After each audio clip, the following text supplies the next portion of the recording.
Hi everyone, welcome back. I'm Michael Sandler, your host on Inspire Nation. If you've ever wanted more happiness in your life, especially during these interesting times, then do we have the Habits of a Happy Brain show for you. Today I'll be talking with Loretta Breuning, PhD, founder of the Inner Mammal Institute, Professor Emerita at Cal State East Bay, and the best-selling author of The Power of Positivity and Habits of a Happy Brain. And that's just what I want to talk with her about today, about how to retrain your brain to boost your serotonin, dopamine, oxytocin, and endorphin levels to help you stay happy even during these crazy times. That plus we'll talk about thinking of feral pigs, satisficing and the Nobel Prize, the importance of judging science fairs, baby chimps and mama's crumbs, animals breaking into zoos, and what paint-by-number kits and redecorating has to do with anything. So welcome back to the show, Loretta. Are you ready to shine? Yes, thank you. And I love the way you pick out so many details from the book. That's so nice to have someone that knows it well. It's a really fun book, and we'll probably get to it later, but a really colorful cover. Thank you. Thank you. With that said, before we dive right into things, what's the number one thing we can do to get happy during these current times? And why aren't these current times what we think they appear to be? Okay. So the one thing we can do is understand that our happy chemicals did not evolve to be on all the time. It's very easy to understand what turns them on in animals. They turn on when you step toward a survival need. And the more your survival needs are met, the more you tend to obsess over social needs. And feeling like you belong to a group meets a social need. And most groups in the animal world define themselves in reference to a common enemy. So that continual sense of a common enemy is often used to strengthen social bonds. But then it's all about negativity, because that we talked about that in the context of my other book. So the bottom line is you have power over your own brain. You are controlling your own happy chemicals using neural circuits that you built from your early experience. You can build new circuits, but it's harder than you think, but you can't wait for the world to trigger your happy chemicals for you. Thank you. And you were mentioning off air beforehand, you wrote a blog of why we always think these times are the most important times. Maybe you can share about that real briefly. Thank you. Okay, it's called chronocentrism. Chronocentrism meaning the chrono means time. So the subtitle is why it always seems like we're at the turning point in history. So everyone who has ever lived has felt that they were at the turning point in history because the brain sees history with reference to its own needs, including its social needs. So we always see, the future is what I project that's going to happen that's relevant to my needs. The past is what got us here today to things that meet my needs. So we're constantly told that we're not supposed to focus on ourselves, but the reality is that your brain focuses on yourself. And instead of just hating other people for caring about themselves, it's important to recognize that in yourself. Thank you. From there, let's go to the very beginning of things. What does it mean our brains are wired for survival? So if you look in the animal world, they have the same happy chemicals that we have. So whenever you're feeling good, your brain is turning on one of these chemicals, dopamine, serotonin, oxytocin, or endorphin. Each one has a very specific job. It's only released when you take a step towards something that meets a survival need. We could talk about all the individual ones.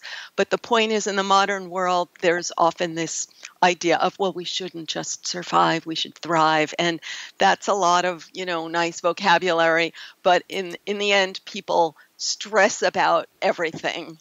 And surviving to the animal brain is making copies of your genes. Now, none of us define success anymore by how many offspring we create, but in the state of nature, people who've studied this, reproductive success is what stimulates your happy chemicals. So that, of course, can make us a little nuts because we're trying not to do that, which is why people then go nuts over small things. But the more you understand what your mammal brain is doing, the more you can take control over it instead of externalizing it and thinking something is wrong with the world. Thank you. So let's from there, let's go into the happy chemicals. I know we talked about them last time, but we should at least dive into them for a little bit today. And tell us about our 4 friends. Okay, so let's start with dopamine is the basic that says, I am about to meet a need. So when you are young, you're born, you don't have any ability to meet your own need. So all you can do is wait until other people meet your needs for you. And each time someone meets your need, your dopamine surges like, wow, this is it. This is what I need. And that sort of paves a neural pathway that turns on the dopamine more easily the next time when you see anything related to that moment. So your brain isn't intellectualizing about what matters. It's just connecting everything active at that moment. So I'm trying to reference all the things you said, and one of them was the baby's crumbs. So, for example, when a baby chimpanzee is sitting on its mother's lap and she's eating nuts, and animals do not feed their kids for the most part, except for milk. So the mother is eating these nuts, which is the most intense source of nutrition in the monkey world, and except for meat, which is rare. And it falls on her fur, and it's right where the baby is, so the baby picks a bit, and its dopamine says, wow, not consciously, intentionally, but because it's so much more fat than they usually get. So reproductive opportunity then is the same thing, that your happy chemicals say, wow, this really meets my needs for anything relevant to reproductive opportunity. And that builds your pathways. So sticking with dopamine for just a second, I can't resist. I'm thinking you talk about later on about a great brownie, and I'm thinking of the world's greatest brownie and the dopamine rush you get only with the first bite. Yes, exactly.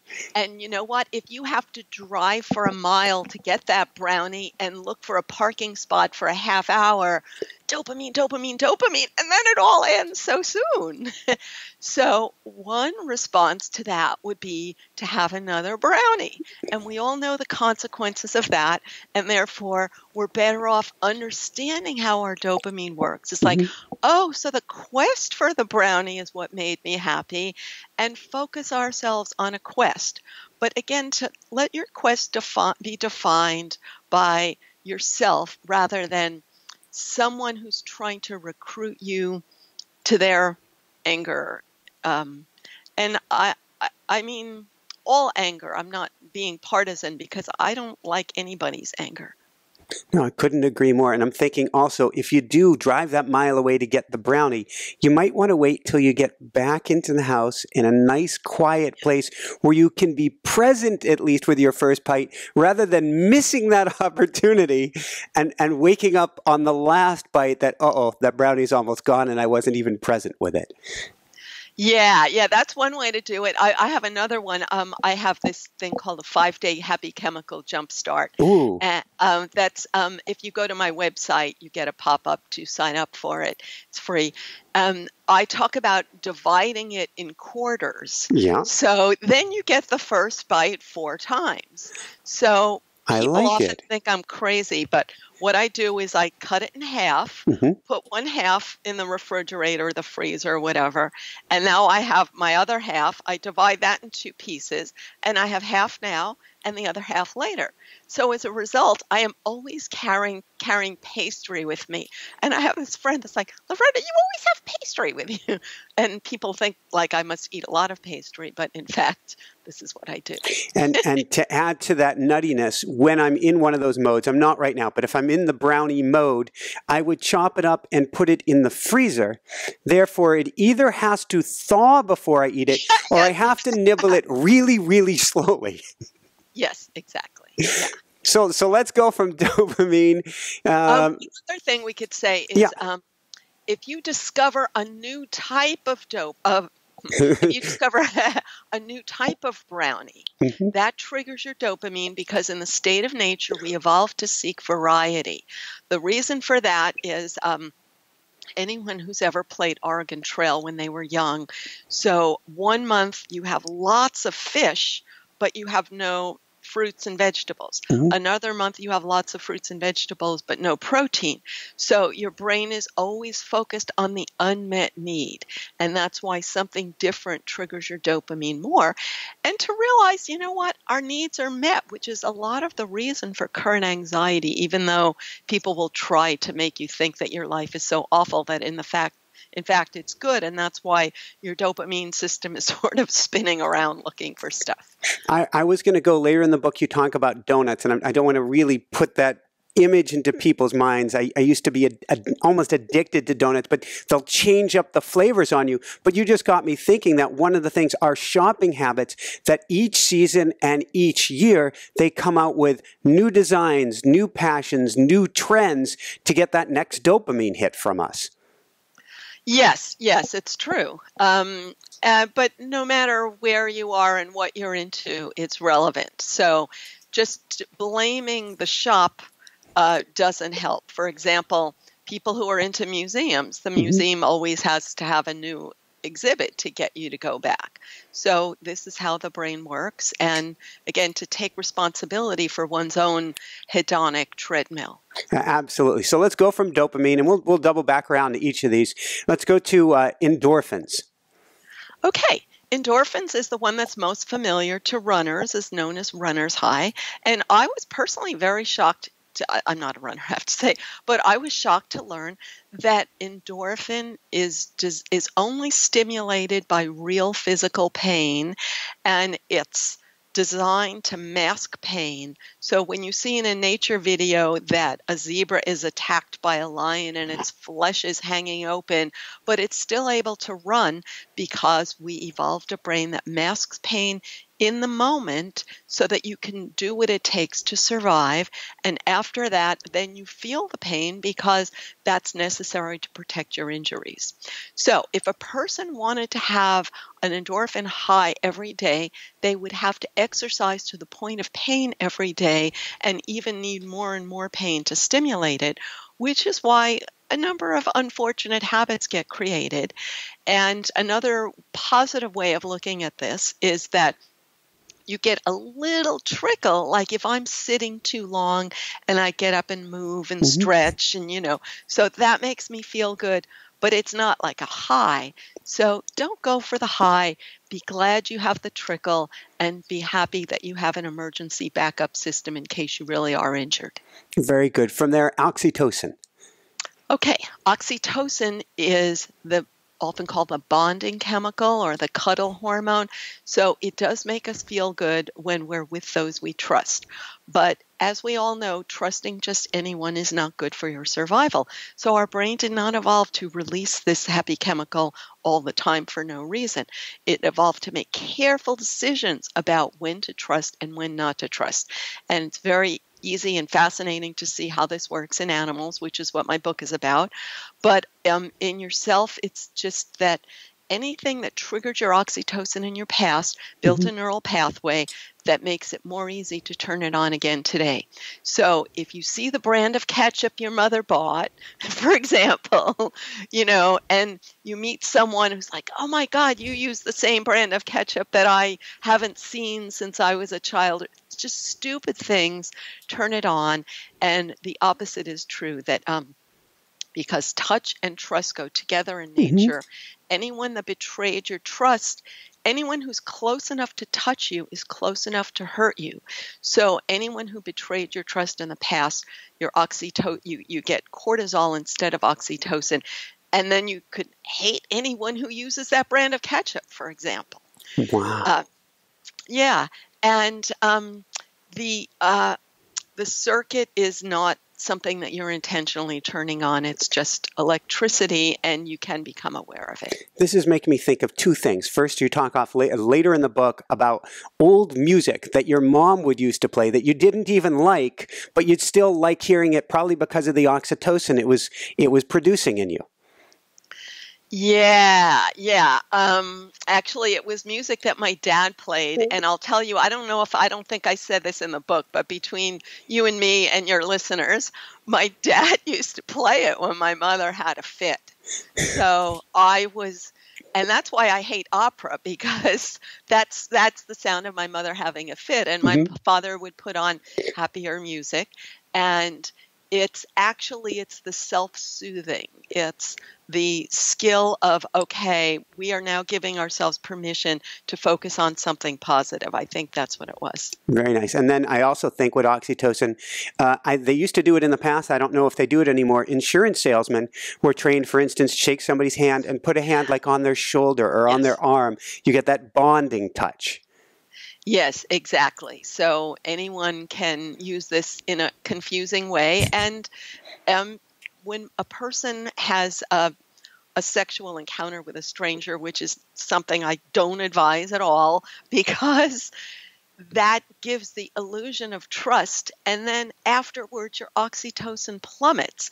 And this is why many people are left feeling isolated.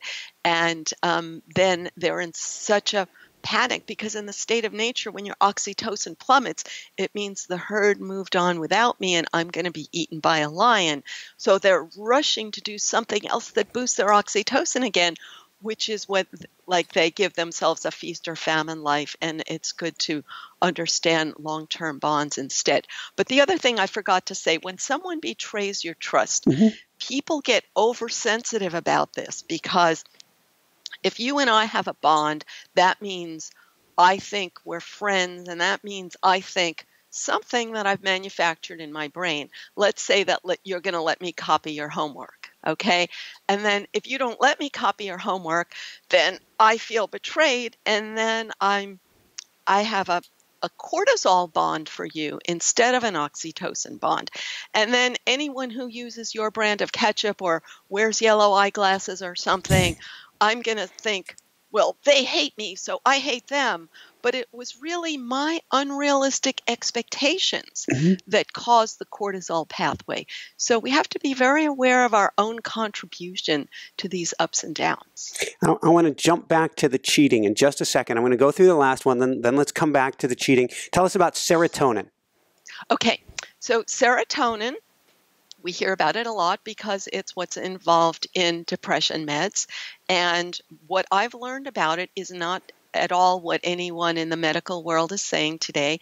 But in the 80s, there was monkey research that showed that monkeys, their serotonin goes up when they feel social dominance, and their serotonin goes down when they lose social dominance. Now, when I say social dominance, it's been known for centuries that animals compete with each other for the one-up position, because that improves their mating opportunity. And when I say this, it's not just males, it's females too. I can explain in many ways. And so in the end, it's so easy to see that everyone is looking for that like little bit of advantage. And it's like, I feel good when I get a little bit of advantage.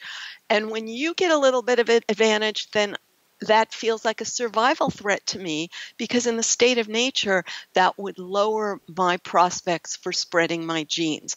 And no one is consciously thinking this, but what people end up doing is hating others that they see as rivals for their social importance, and denying their own urge for social importance. And some people just deny it while being very self-seeking, and others deny it while not being self-seeking at all. And so whatever you say to your verbal brain, it's what you actually do with your mammal brain that stimulates your serotonin or not. And one more thing, when I say social importance, I am not talking about what you read in the newspaper and any kind of formalized economic hierarchies. That's just talk that people use to advance their own importance. What it is how your mammal brain perceives the world in a one-to-one way. So, for example, if I'm a bus driver and I feel like I'm in charge and everybody's going to do what I say, and then I go home and I feel like I'm in charge and everybody's going to do what I say, that's what stimulates serotonin. And I'm not saying you should do that, but I'm saying that you're looking for opportunities to do that, and it's damn hard. And it also sounds in a really weird way. I never thought about it this way. If you have a room full of people, there's, in a sense, a lack. There's only so much serotonin that goes around. If one person's got it really high, they're in charge. Everybody else, chances are, has it a little bit less, unless they're a real egalitarian leader, in which case they may not have it quite as much. Yes, yes, yes. But actually, if you have a really egalitarian leader, then someone else might take over and do what you've just suggested, which is sort of the alpha behavior. And the egalitarian leader might not put that under control because of they think they're going to be the good guy. My classic example, because I was a college professor, if I want to stimulate discussion, but one student takes over and I don't do anything about it, then it's not really discussion. But let's explain this in the context of serotonin. So how can we get our serotonin needs met if we're always in a group where this kind of dynamic is happening? And before I answer that, there's one more element that I have to explain. Go for it. However each individual approaches this depends on the pathways they built from their unique individual early experience. So when I was in second grade, I won a spelling bee. And so my perspective is, I'm generalizing, is, okay, so I can look for some kind of structured situation where I know the steps to take. And then I have a sense of dopamine that I know the steps to take. I have a sense of trust. That's my oxytocin, because I trust the other people that my serotonin needs will be met in one way or another.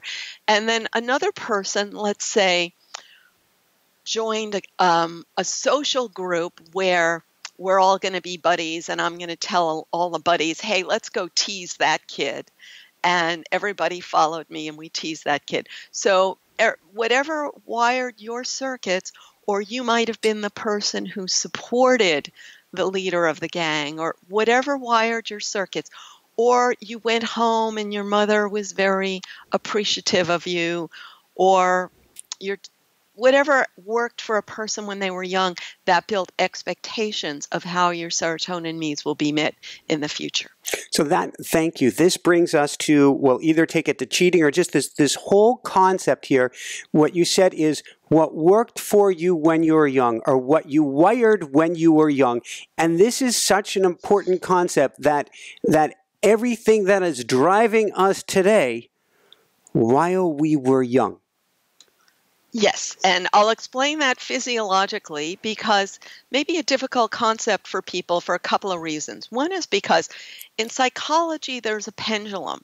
So on one psychology approach that is important, and then a new approach, new paradigm, and that gets ridiculed, like, oh, you're blaming your mother.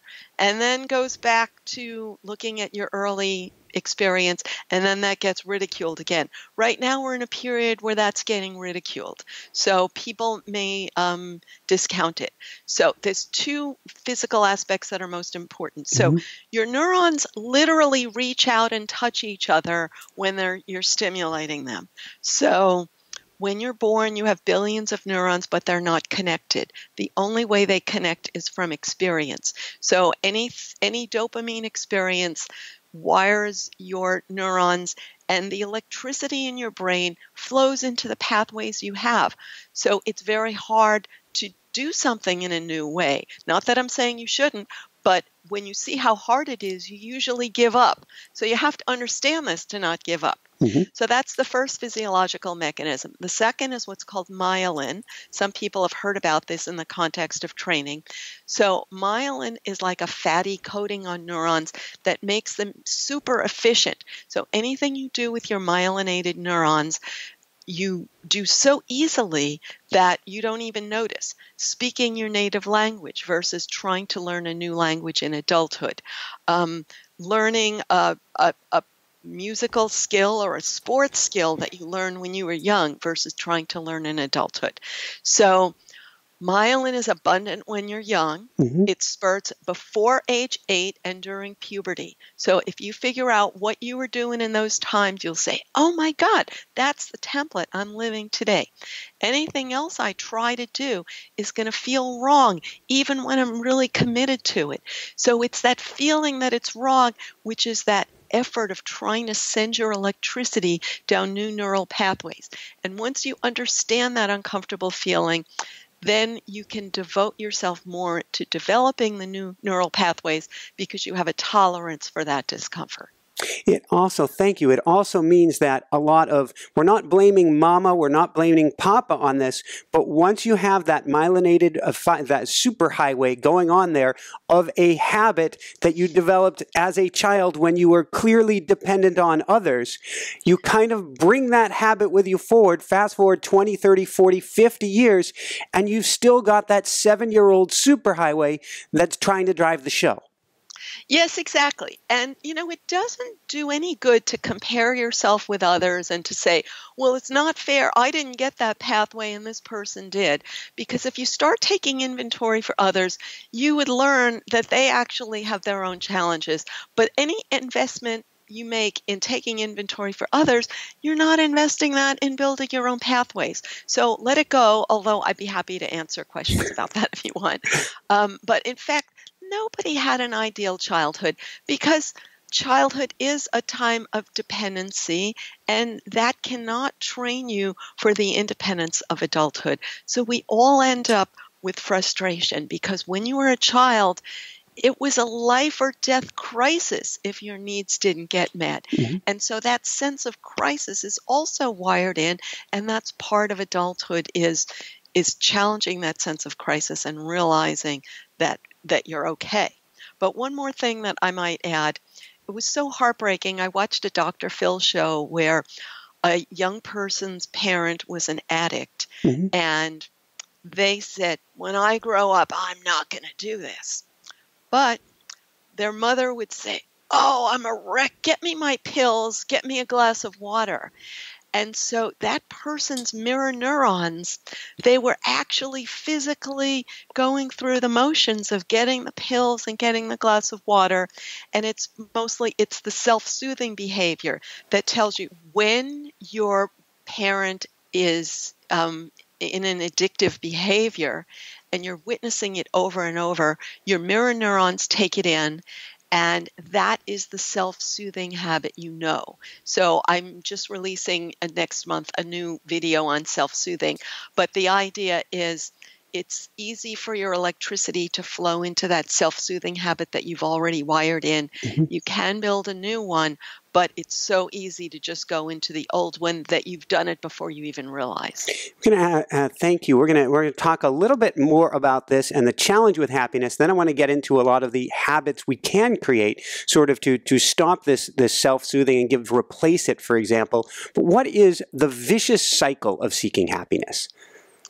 So the vicious cycle, I mentioned the one with having hookups with strangers. I mentioned the one about brownies. So let's use a serotonin one, for example. Okay, so let's say I want to have a sense of importance by, it could be working really hard and getting a promotion, or it could be being a jerk. Let's just put out the whole range, right? And so whatever I do, that spurt is metabolized in a few minutes. Mm-hmm. And I have to do more to get more. So once you've gotten a promotion, then you need a bigger promotion. Once you've been a jerk, you need to be a bigger jerk. And if you can't tolerate that feeling of your serotonin spurt being metabolized, and now I have no serotonin, now I have no oxytocin or dopamine, that's not a crisis. That's just your brain going back to neutral. But if you don't understand that, then you may rush into some behavior that's not good for you. But most people do perceive it as a crisis because when you don't have happy chemical surges masking your cortisol, you feel anxious. And understand what that feeling is. Everything that ever threatened you in your whole life built a pathway. And the moment you have a free minute, that's where your electricity is going to go, which is why people are such eager beavers about a distraction, because that activates any other circuit other than that horrible circuit of that worst moment of your life. So if you understand, oh yeah, that worst moment of my life is over. It's just a neural pathway.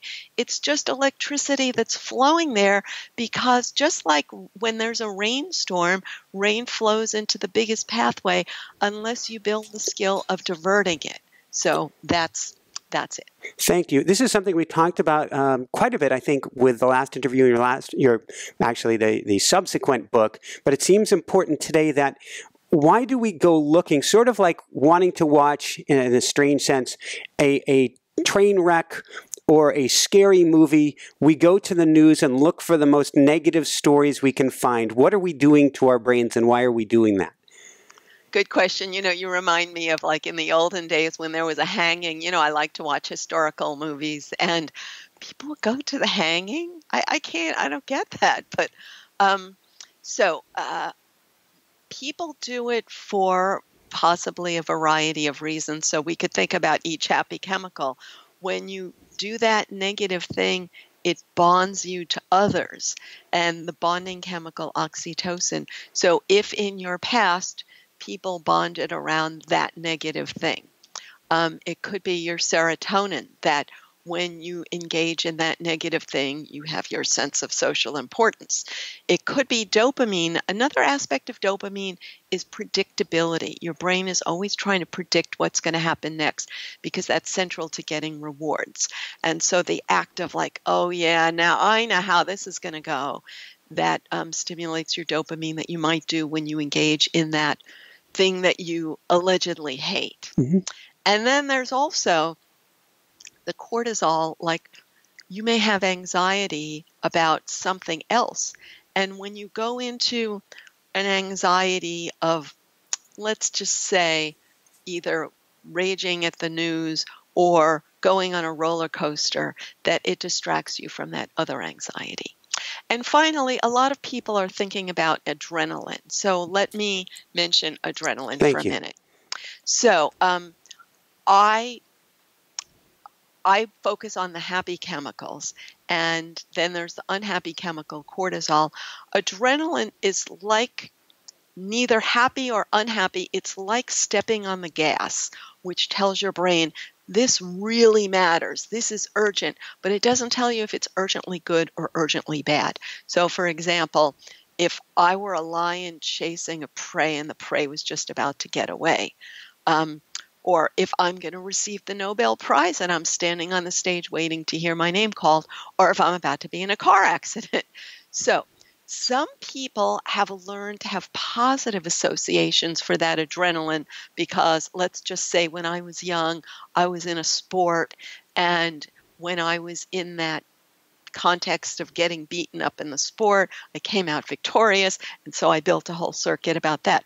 Others, like me, I was beaten when I was young. I don't like that adrenaline feeling at all.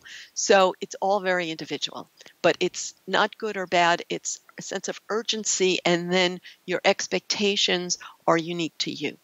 Is there a harm in seeking out? I can hear people who are adrenaline junkies say, I feel most alive, that heightened sense of awareness at that time.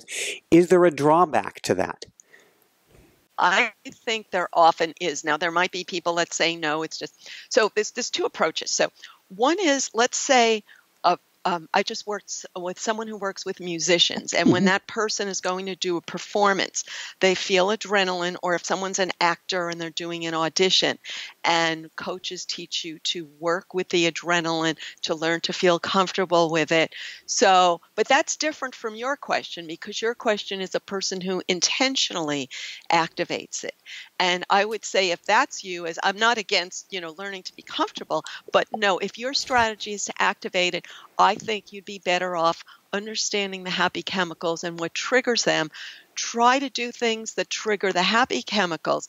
And if you have adrenaline on the way, then it's positive to learn to manage them. So you could get to, what are the goals? Stepping toward a goal to meet a need, building social bonds, building a feeling of social importance, and just getting up and moving often. And endorphin is also triggered by laughing, and it takes a real belly laugh. So what I say is, make time in your life for something you think is funny. Yeah, you had talked about, and this is, I want to jump into new habits here, but you had talked about one new habit, and an endorphin habit is working on laughing for 45 days. And I don't think that means laughing 45 days straight, although if you can, go for it. Yeah. And I recognize there are also people who believe in this fake laughing or fake smiling.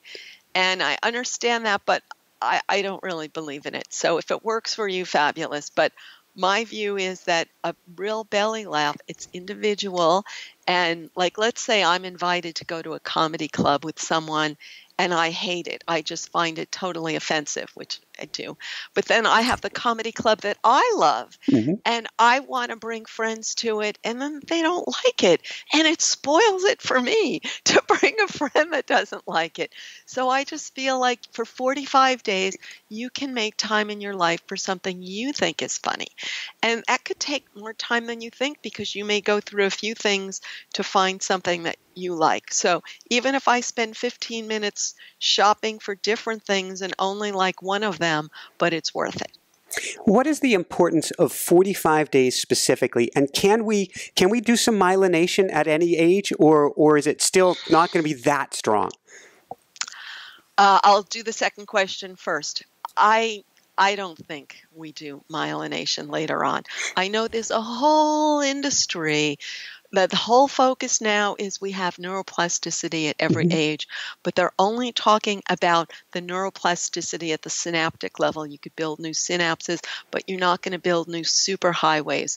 So you can only I use in my new video, I make some analogies, but it's sort of like, you're not going to build a new cable. It's like you're not going to install a new operating system, but you can install a new app. How's that? All right. But the people who are telling you, and I'm telling you too, you always have neuroplasticity, but it's not going to be a new superhighway, so you better get comfortable with like some small new app. Now, the first question, why 45 days? Okay. Yeah. So imagine you're in the Amazon rainforest and you want to carve a new pathway, and your jungle of neurons is the same, and it's so hard to take a new step in the jungle where there's no path that you work and work just to take one step, and you work really hard to take another step, and it's so frustrating that you think, oh, I'm just going to take the highway. It's not worth it. So that's why we all just go with our old habits. But if you're ever in the Amazon and you take a highway, you know that it goes to some really yucky cities. And you're like, no, I'm going to invest the effort to carve a new pathway. But if you go back to your new pathway the next day, the jungle grows over and all your work is wasted. But if you carve that same pathway every day, then you will actually build a new trail. And in 45 days, that trail is established. Just like if you could imagine cutting the same plants every day, the trail is established enough to have a flow of electricity. It's not as big as the flow on the highway, but it's enough to flow so that you feel natural doing your new behavior. And I have to say that after using this example for a few years, I finally got to go to the Amazon a couple of months ago. Oh, cool. And I was going to a conference in Chile, and I did on the way home.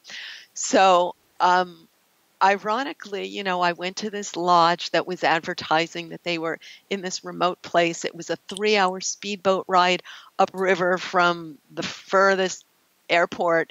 And I was, you know, in the middle of nowhere in a reserve, but the trails were so well established that like it didn't feel that remote, you know. So I asked the guide, how did these trails get there?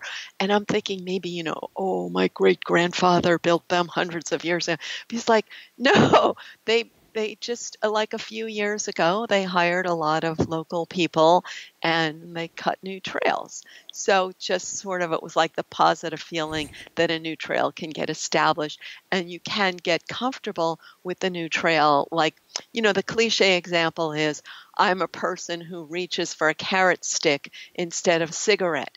And after a while, it's just, well, that's who I am. I don't even have to think about it.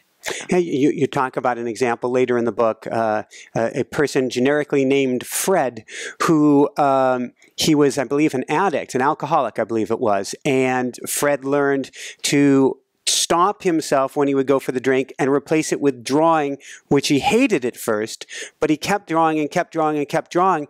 And then actually it started to come to life when he was drawing. And then he looked forward to the drawing and not so much the drink. Yes, exactly. And when you say come to life, it doesn't have to be some achievement quality. And I'm not saying that drawing is better. I'm saying take the thing that you always wish you were doing and put time into that. Give yourself a reward. Don't reward yourself with that thing you're already rewarding yourself with. Mostly you're doing that because you're refusing to reward yourself with other things that you want. But don't judge the quality of your drawing, or like, let's say a person wants to have, food is often the thing that comes up most, but then a person might be too obsessive about having the perfect diet. So it's just find a way that you can feel good with the alternative habit. I like it. Let's talk real briefly about each of the different replacement strategies. First off, what would he do to create a new dopamine habit? Okay, so dopamine is the expectation of a reward. We talked about the expectation. And you stimulate it every time you take a step toward an anticipated goal. So it's the planning of the trip that's fun. The trip is also fun, but when I talk about, when you get into the hotel, you're ecstatic for a few minutes, but then when you're brushing your teeth, you're sort of back to who you were. So, that's my sort of addiction. I'm always planning the next trip. And I've almost, well, anyway, so. Oh, no, you got to share. You almost. I've almost been everywhere. So It's like I almost have nowhere to go.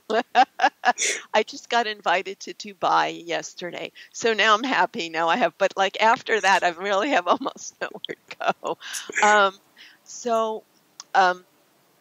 A person can't be planning a trip every minute. A person like, the person who obsesses over whether it's the next promotion or the next night of partying, whatever it is, you can't be doing that every minute. So have a few goals.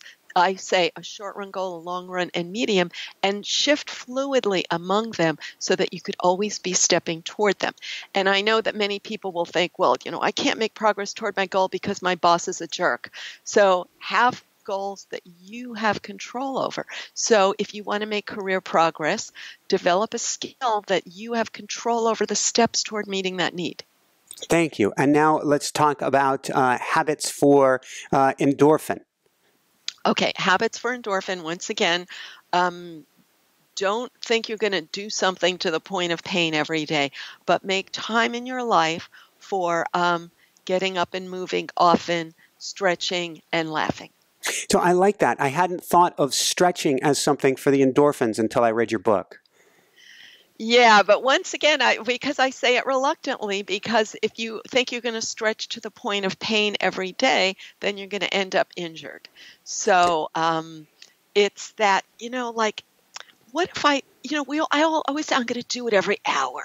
Because I just get a little bit of good feeling every hour. And then even I don't do it every hour, But that's the way if you want to maximize your chemicals. It's not, I'm going to wait until a certain time and then stretch for, I don't know. Gotcha. So from there, let's talk about building new oxytocin habits, oxytocin circuits. Okay, so new oxytocin circuits. We're all very aware of distrust. And so when we try to take steps toward trust, those distrust circuits get activated. So that can leave you with a bad feeling. So build trust in small steps, I always say. So what would be an example of a small step? When I first started this, I had so much anxiety that, like, if I would make contact with a store clerk and they wouldn't look back at me, I would feel rejected, So, and then I realized, like, wow, this is such a good way to practice, because then I'm learning to manage that feeling. I want to pause you there. This is huge, that you're able to notice, to become aware of, wait, this is an area of huge challenge for me, and flip it on its head. Yeah, exactly. So I don't need to control the store clerk or to control other people or to feel accepted every minute. I know that, like, it's so cool to read about it from the animal perspective. And by the way, my other book, I Mammal, is more of the animal information. Animals work so hard to stay with the herd. And we in the modern world, we want our independence. We don't want to be forced to stay with the herd. So we're constantly panicking that we don't have a herd. So we need to learn to be comfortable with that feeling instead of blaming it on the person who rejected you. So build trust in small steps. So what can I do to feel trust where I'm not going to end up feeling like a crisis? So, one example would be with a stranger. One would be with the person at the desk next to you that you have like a love-hate relationship with. And one could be with like the person you live with that, we all have our frictions. And think of small steps that you could do to build trust with that person. Thank you. And I love that seems to be a theme through each of these is small steps, chunking it down, breaking it down, taking it into, like that cyclist you talk about later in the book, taking the mountain into quarters and then maybe even breaking it down from there. Yeah, he was really the first person that got me into all this. It was so fascinating. He said that when he rides up a mountain, he divides it into quarters and he mentally celebrates when he reaches each quarter, which is so strange in a way, because you would think, well, it's still the same amount of effort, but it's the perception of reward that is really, when you connect a big human cortex to an ancient mammal brain, they're not independent. They have to work together. The human cortex is not in charge. If you want happy chemicals, you have to make peace with your mammal brain. So let's go from there, and one more on the mammal brain, which is new serotonin circuits. Yes, new serotonin, very hard, and in the interest of time, I'll just get right to the point. So how can I feel socially important without being a jerk? Because we know that being a jerk has negative consequences in the long run. So the brain is obsessed with social comparison, because in the state of nature, if an animal is weaker than the guy next to it, then it can't go for the food or the mating opportunity. But if the animal is stronger than the one next to it, serotonin is released. So you need to see yourself in the position of strength. And many people go around just looking for the guy that's stronger than them and then sulking about it. That's why some people do this with possessions, and then other people do it by constantly hating the person with better possessions. Like, well, I'm morally superior to the person with a big car, but then they're still doing it in a way that's leading them to anger. So how can we do it in a peaceful way? The examples I use with myself is I compare myself to my ancestors and like, oh God, I have it so much better than them. And I can just be thankful that they went through what they went through so that I can have the safe life that I have today. My ancestors were in the mafia, by the way. So, now we won't be messing with you, Loretta. Thank you. Well, all my connections are gone because I'm having a different way of stimulating my serotonin. The other way of doing it, if you think I'm seated at the bad table, you're going to drive yourself nuts. And if you were seated at the good table, you'd find fault with that. So I'm going to learn how to see the positives of whatever table I'm seated at.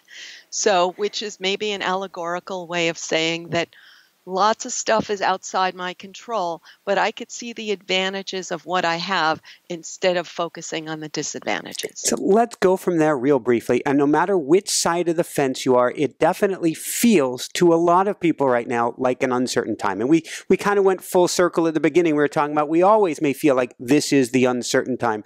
But what do we do to crank up our happiness rather than the fear right now? Shut the news. Don't watch the news. Don't watch it on Facebook.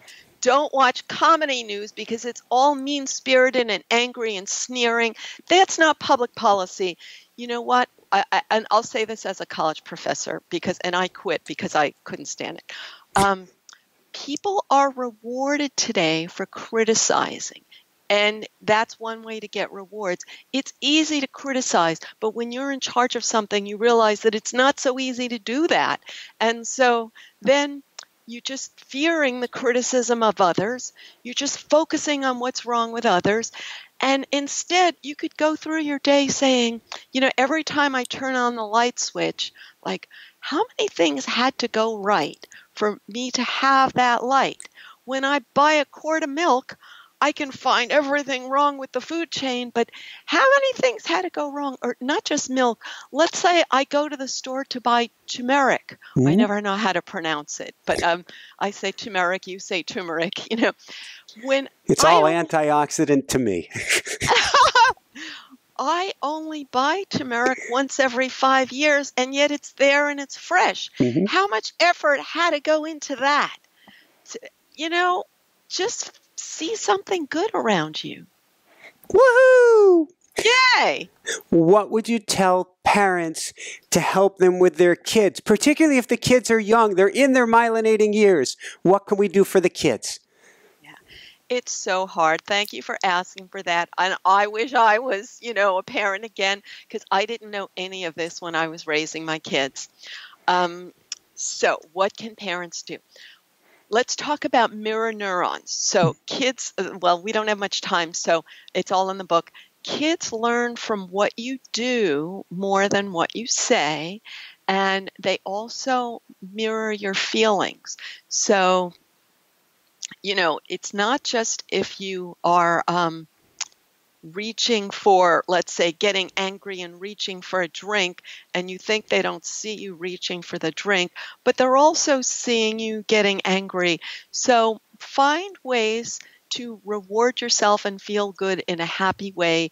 Do what you want to see your kids doing, you know, finding pleasure in life in things that are good for you. Thank you, thank you, thank you.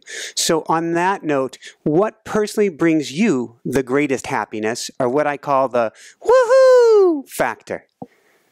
Well, I get that when people write to me and they've read my stuff and they really understand it and they've used it.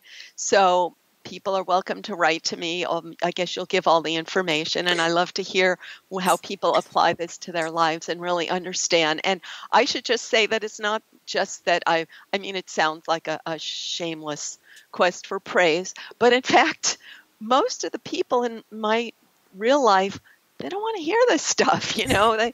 It's maybe uncomfortable to talk about. So I just love anybody who's willing to talk about it, and I love you. Woohoo! And we love you too. So I've got to ask this question, that since you study this so much, you're an expert on this, you're thinking about your brain chemistry a lot, that it could be really, you could be tripping over yourself going, wait, this is a chemical response and this is something wired in. And how do you get in that flow state or get, I guess, out of the mind so you're not even thinking about all of the habits you developed? Or it's kind of a riddle within a conundrum. Yes. Well, you know, once you learn to see yourself as a product of all neural pathways, then you always are conscious about that, and that's good. But you can not need to have to judge yourself every minute and to sort of accept yourself as a mammal, and then just set aside a certain amount of time every day to build the new neural pathway. And one of the things I talk about in my new video series, You Have Power Over Your Brain Chemistry, is you have a certain amount of mental energy. It's limited. So you only have so much to invest in rewiring yourself. You have to do most of your life on automatic. So there's no shame in that. In fact, there's no alternative to that. So, but you can increase the amount of energy you have to build new circuits by just during your 45-day challenge, don't take on other stuff. What I say is don't buy furniture that needs assembly while you're trying to build a new circuit. You know, it's like for 45 days, I'm going to try to, let's say, build this new habit, and I'm not going to worry about other stuff. Give yourself a break because we have to do most things on automatic. The simple example is you're driving on automatic in order to have a conversation with someone. But then if someone goes into your lane, you can't talk to the person next to you because you have to focus on that car. So we're always making conscious decisions about where to put our energy or unconscious decisions. But if we focus totally on one thing, we can't do anything else. So we have to do a lot on automatic. Thank you. Where can people go to find out more, to find your beautiful book, and to watch your videos as well? Thank you so much. It's for sale in all the usual places, and to find all the information you need is at my website, innermammalinstitute.org. So there's this fabulous podcast will be there and everything else, and all different formats, including my books, innermammalinstitute.org. Fantastic. And if you're driving down the road and you didn't catch the innermammalinstitute.org, come on over to inspirenationshow.com and we'll get you over to Loretta as well. So any last words of wisdom on rewiring a happy brain you want to share today? I love watching nature videos by David Attenborough. It's beautiful, it's fun, and it really helps you feel the frustration of survival in the state of nature and that quest for reproductive success, just to know why your brain chemistry has such a sense of urgency all the time, even if your life is really not bad. Woohoo! Yay! And hopefully all the zebras make it. But we know they don't. Yeah. And that's the thing, is we have to be at peace with that. And, you know, a lot of these shows, the lion doesn't eat for like 58 minutes. So by the end, when the lion finally eats, you're cheering for the lion. I love it. So thank you so much, Loretta. Everyone, check out Habits of a Happy Brain. I think it can really help you to understand why you're doing the things you're doing and then get you on a happier track. So for everyone out there, this is Michael Sandler saying, be well, have fun, get habits of a happy brain, and begin changing yours today and shine bright. Woohoo! Thank you. Have a beautiful, beautiful afternoon and weekend ahead. Thank you so much. I wish you the best with everything, and I'll definitely spread the word. Thanks so much for watching. If you enjoyed it, be sure to like below. Also, leave your comments. Have some real fun with it.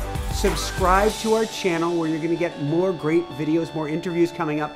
And check out our website, inspirenationshow.com. That's where you'll find tips, blogs, information, videos you won't find anywhere else, and useful and helpful resources to really help you kickstart your life and to shine bright. Thanks so much again. Thank you for your support. Like, comment, subscribe. See the website. Thanks so much and have fun. Of course, shine bright. Woohoo!